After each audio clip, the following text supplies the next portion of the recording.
Nous allons introduire dans cette vidéo la notion d'espace vectoriel.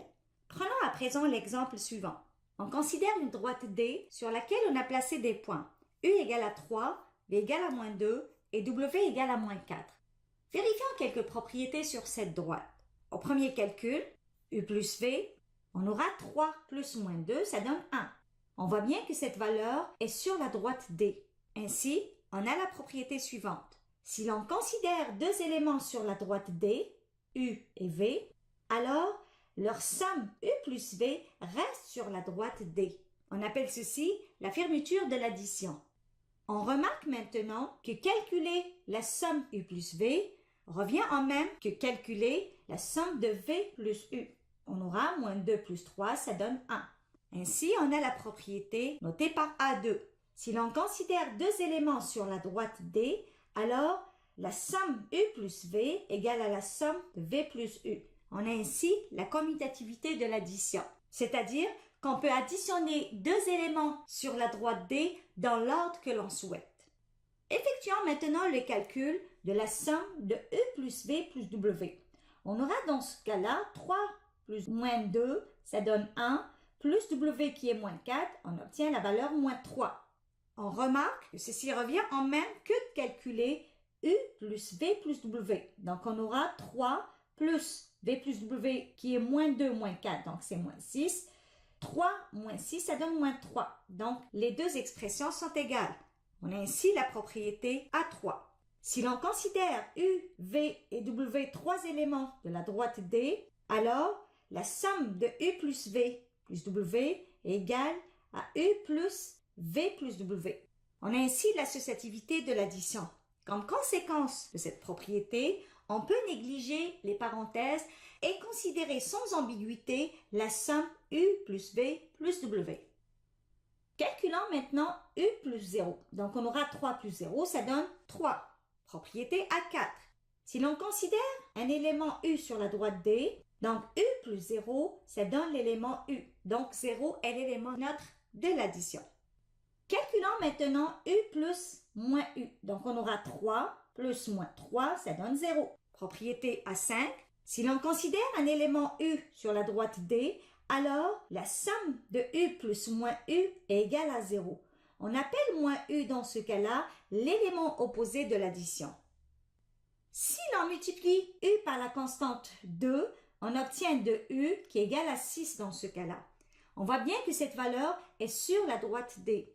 D'où l'on a la propriété A6. Si l'on considère un scalaire C de R et U un élément de la droite D, alors le produit CU reste sur la droite D. On a ainsi la fermeture de la multiplication. Considérons maintenant la multiplication de 2 par deux éléments U plus V. On aura ainsi 2 multiplié par 3 moins 2 qui donne 1. Donc, on obtient la valeur 2.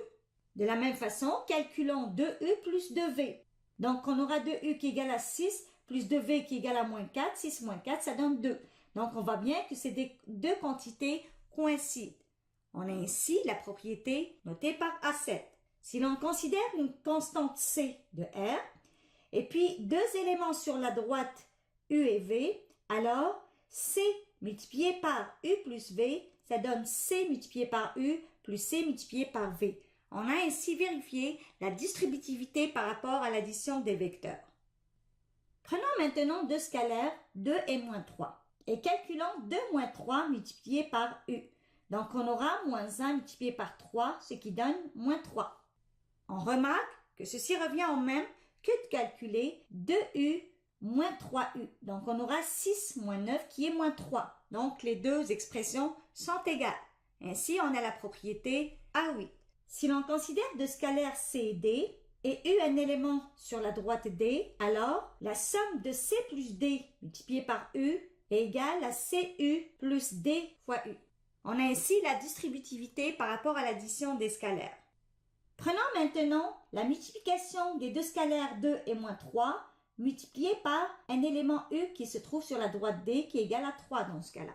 Donc on obtient moins 6 fois 3 qui donne moins 18. Calculons maintenant 2 multiplié par moins 3U. Donc, moins 3U, c'est égal à moins 9. 2 fois moins 9, ça donne moins 18. Donc, on voit bien que 2 fois moins 3u égale à 2 fois moins 3u. Ainsi, on peut énoncer la propriété A9. Si l'on considère deux constantes C et D et U un élément sur la droite D, alors la multiplication de CD fois U égale à C multiplié par DU. On a ainsi l'associativité de la multiplication. Notons juste ici qu'on a ici la multiplication entre deux scalaires. Par contre, ici, on a une multiplication d'un scalaire par un élément U qui se trouve sur la droite D. Finalement, calculons 1 fois U. Donc, on aura 1 fois 3 qui est égal à 3. On peut ainsi énoncer la propriété A10. 1 fois U égale à U. 1 est l'élément neutre de la multiplication. Ce qu'on vient de vérifier jusqu'à maintenant, ce sont les 10 axiomes que doit vérifier un ensemble pour qu'il soit considéré comme un espace vectoriel. Généralisons ceci. Donc, soit la définition suivante. On appelle l'espace vectoriel tout ensemble non vide V constitué d'objets appelés vecteurs sur lequel sont définies deux opérations, l'addition et la multiplication par un scalaire, vérifiant les axiomes suivants. Donc ici, UV et W sont des vecteurs et CD sont des scalaires. En résumé, nous avons pu introduire dans cette vidéo la notion d'espace vectoriel. On a vu à travers un exemple quels sont les 10 axiomes que doit vérifier un ensemble pour qu'il soit considéré comme un espace vectoriel.